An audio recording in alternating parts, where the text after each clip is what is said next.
This is Hannibal here from thehannibaltv.com. I did watch the Chris Colt episode of Dark Side of the Ring today.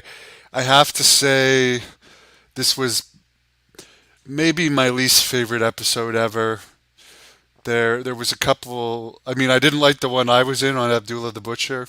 It was very biased and a lot of false information. I found the Korea one very boring, and then there was a Japanese one on one of these Japanese promotions that was pretty boring. But this one, they showed a lot of gay porn footage, and I don't care if you're gay or not. Chris Colt is certainly not like your Jim Powers or Paul Roma looking wrestler. He's very rough looking, and it's not somebody that you necessarily want to imagine being in that type of video with. And then they were interviewing the director about it, and the director, I guess, was in some of these videos with him, and just a little bit too much information for my taste, too much than I really wanted to imagine. I was nice to see Bill Anderson in it, who I've interviewed a bunch of times, and I always like him. He was a partner of Chris Colt. He did wrestle in one of my towns here, one of the cities that have put on Great North Wrestling events in the Brockville Memorial Center.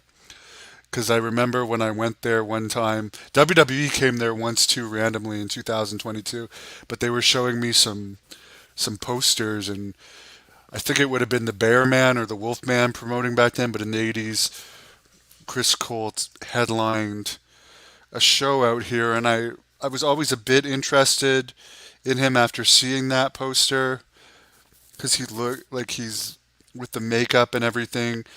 He looked um, like a character on the poster. No doubt he's a good heel. He did a Nazi gimmick, um, Hell's Angels type gimmick. Than the more outlandish homosexual type gimmicks.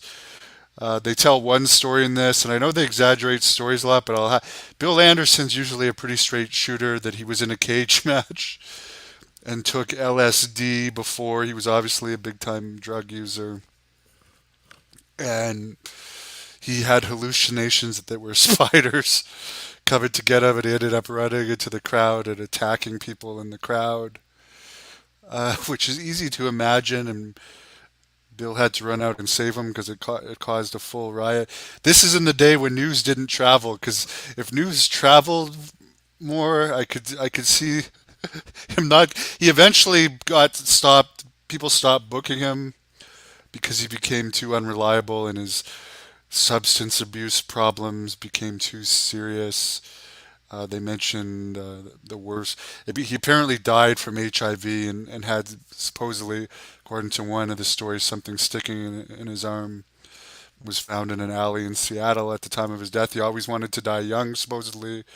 Supposedly, he knew Janis Joplin, the singer, had met her in San Francisco.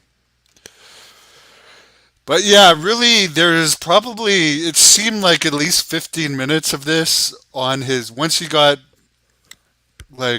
pretty much blackballed from pro wrestling. He got into the gay porn, and just the promos and stuff that we were seeing from that. It's just they didn't actually show intercourse, but it didn't leave much to the imagination. And again, this guy is not something you want an image like that in your head from. I know they're kind of getting desperate for content at some point, but I did enjoy. I'm glad that Bill Anderson got a payoff on this. He likes visiting graves. It's one of his passions, and he visited Chris Colt's grave during this. They had Jim Cornette in it. Princess Victoria, who supposedly at one time was asked by males in wrestling to try and turn him, but yeah, I can't say I really liked this one. I found it a little bit too creepy. Definitely, I like the Harley Race one a lot from this season. I like the Brutus Beefcake one, who by the way, I'm supposed to be interviewing Brutus Beefcake soon. I'll check in with him now that that has been reminded to me.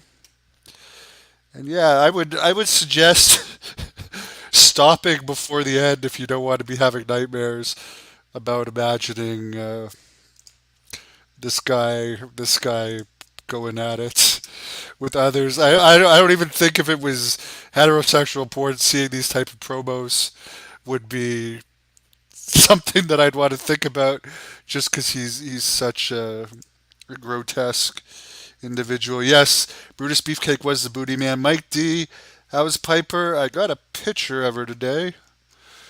I mean, I'll put it up. That'll give me a nicer, sweeter image than Chris Colt cutting a wrestling promo on how bad he's going to.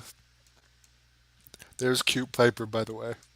She's as cute as Chris Colt is repulsive. He doesn't say. There was one incident actually that now that it's coming back to me now that Bill Anderson was talking about, where I guess because of his drug issues he was hallucinating a lot of stuff, and he just started attacking Bill Anderson and another wrestler while they were driving, to the point where the other wrestler has to pull on the side of the road and knocked him out with a front face lock, and then they almost ran him over.